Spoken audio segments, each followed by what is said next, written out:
Sopir taksi viral yang merasa ancam turis asing pakai sajam ditangkap. Sopir taksi viral diduga memeras dan mengancam turis asing menggunakan senjata tajam di Bali akhirnya ditangkap polisi. Pria asal Nusa Tenggara Timur (NTT) berinisial YT tersebut ternyata sempat melarikan diri hingga akhirnya tertangkap di wilayah Jawa Timur. Betul, terduga pelaku sudah diamankan, kata Kanit Reskrim Polsek Kuta Ibtu Anggi Wahyu Ramadhani kepada Detik Bali, Jumat tanggal 5 Januari 2024. Anggi tidak banyak menjelaskan perihal penangkapan sopir taksi yang viral di media sosial setelah memeras turis asing itu. Dia menegaskan YT telah ditetapkan sebagai tersangka atas dugaan pengancaman dan pemerasan. Kasus tersebut kini ditangani Polresta Denpasar setelah diserahkan oleh Polda Jawa Timur. Tersangka sudah diamankan. Penanganan diambil oleh Polresta Denpasar, kata Anggi. Dugaan pemerasan dan pengancaman terhadap turis asing itu terjadi sekitar pukul 17 waktu Indonesia Timur, Selasa, tanggal 2 Januari 2024. Peristiwa itu terjadi di Jalan Kayu Ayah, Kelurahan Seminyak, Kecamatan Kuta, Kabupaten Bandung, Bali. Berdasarkan video yang beredar di media sosial, tampak sang sopir mengancam kedua warga negara asing yang merupakan penumpang taksi. Sopir itu mengancam keduanya menggunakan sajam dan meminta pembayaran jasa taksi sebesar $50. Korban langsung melaporkan kasus pengancaman dan pemerasan itu ke polisi. Berdasarkan hasil penelusuran, polisi akhirnya mendapatkan identitas pria tersebut. Diketahui kendaraan yang digunakan saat melakukan pemerasan itu merupakan taksi Koperasi Jasa Angkutan Murah Rai. 14.364 petugas pemilu sakit akibat gangguan pencernaan. Sebanyak 14.364 petugas pemilu dirawat, sebagian besar KPPS. Kementerian Kesehatan melaporkan sebanyak 14.364 petugas pemilu dirawat karena beragam masalah kesehatan.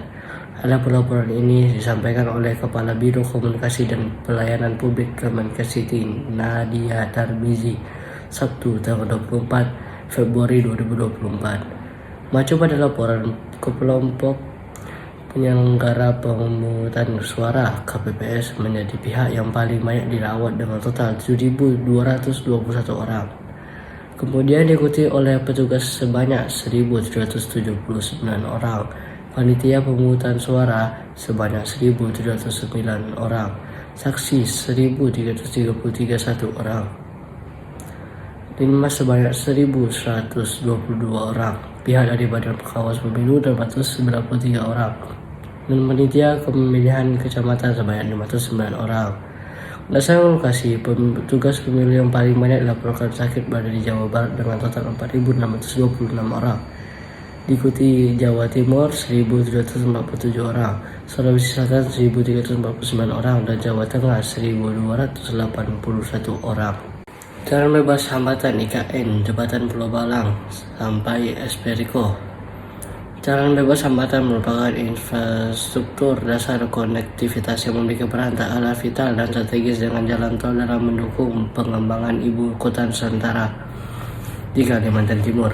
Karena jalan bebas hambatan masuk dalam strategi pengembangan konektivitas secara regional dan internasional dengan dukungan integrasi transportasi darat, laut, dan udara. Di samping itu, pembangunan konektivitas ini ditujukan sebagai sistem jaringan transportasi guna meningkatkan kualitas dan jangkauan pelayanan pergerakan orang serta barang dan jasa yang akan berfungsi sebagai pendorong pertumbuhan ekonomi di IKN.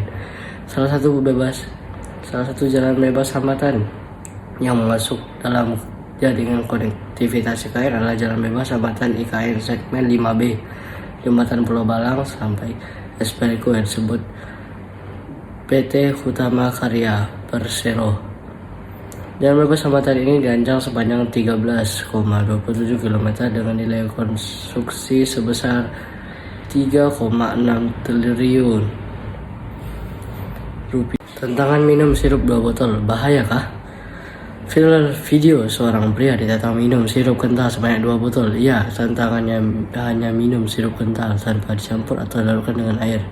Lewat tantangan itu dinyanyikan hadiah sebesar 2 juta rupiah jika berhasil. Syaratnya sirup itu harus ludes hanya dalam hitungan 3 menit.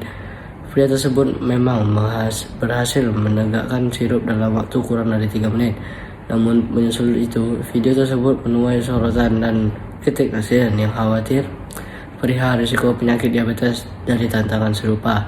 Sebelum menenggak sirup, pria tersebut sempat tanya lebih dulu apakah ia mengidap penyakit diabetes. Setelah mengaku tidak ada riwayat penyakit, barulah ia menjalani tantangan tersebut. Dikutip dari Detik Health, dokter spesialis penyakit dalam sekaligus chairman dari Junior Doctor Network Indonesia, Dr. Andi Khomeini Takdir atau yang akan disapa Dr. Koko, menyebut penting untuk memastikan lebih dulu kadar gula yang dikandung dalam sebotol sirup. Namun yang dikhawatirkannya, kandungan gula yang amat banyak dalam sebotol sirup bisa memicu gangguan kesehatan dalam jangka waktu singkat, yakni hiperglikemia. Bisa jadi akut hiperglikemia pada orang diabetes sangat berbahaya. Pada orang pre-diabetes juga sama. Pre-diabetes itu yang gula darah melonjak. Apalagi ini bukan gula darah makan, memang minum air gula 2 botol. Terangnya saat dihubungi Detik.com belum lama ini sangat membahayakan. Bisa bikin orang yang kehilangan kesadaran, merusak organ internalnya, organ dalamnya. Apalagi kalau orang itu tidak tahu bahwa dirinya mungkin ada gangguan metabolisme gula diabetes atau pre-diabetes. Pungkas dari Dr. Koko. Saya Muhammad Novel Amar melaporkan berita ini. Sekian, terima kasih.